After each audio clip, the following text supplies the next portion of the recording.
Alors je suis Jean-Paul Vallat, magistrat. J'ai été 20 ans juge d'instruction, 7 ans président de la Chambre de l'instruction, 5 ans conseiller référendaire à la Cour de cassation et maintenant j'y suis avocat général à la Chambre criminelle depuis 8 ans.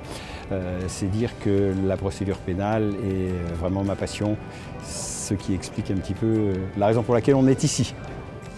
Pour ma part, je suis la colonelle Céline Michta. J'ai l'honneur de commander actuellement la section de recherche d'Amiens.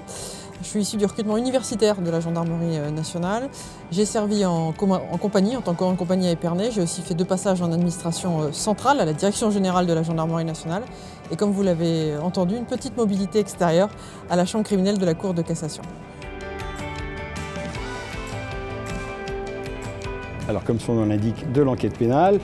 Céline Michta est venue comme chargée de mission au parquet général de la Cour de cassation et on s'est rapidement aperçu d'abord qu'on avait un goût prononcé en commun pour la procédure pénale et spécialement pour la procédure d'enquête. Elle avait d'ailleurs fait sa thèse de doctorat sur le sujet et on s'est aperçu qu'il n'y avait pratiquement pas ou pas du tout d'ouvrage à jour sur cette question et on a donc décidé de se lancer dans l'aventure de la rédaction d'un livre qui en principe qui devrait être la Bible dont les enquêteurs devraient se servir chaque jour pour faire leurs enquêtes, plutôt que de se plonger dans le code, la jurisprudence et la doctrine. On espère leur avoir donné une façon simple de se retrouver dans la procédure d'enquête. On a travaillé assez classiquement comme le font des universitaires avec un plan de travail au départ. On a pris tous les actes d'enquête, un par un. Et on s'est réparti les missions, pour prendre un terme militaire, en fonction de nos appétences.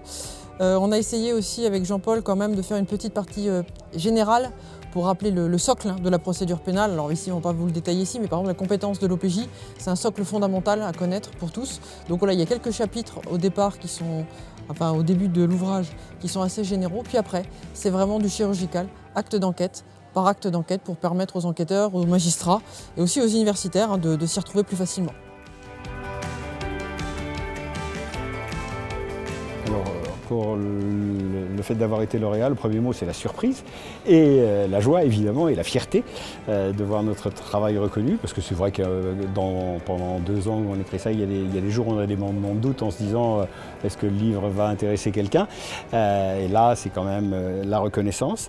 On apprécie évidemment qu'il y ait un salon comme celui-ci qui mette en valeur la production des auteurs et on trouve bien qu'il y ait à la fois quelque chose de plus pratique pour les praticiens de terrain, notamment en procédure pénale. Oui, on est très honorés d'avoir ce prix tous les deux, je le disais tout à l'heure. C'est une collaboration à 2, c'est beaucoup enrichi professionnellement, humainement aussi. Ce prix, c'est une vraie surprise, on est très fiers, très honorés évidemment de le recevoir.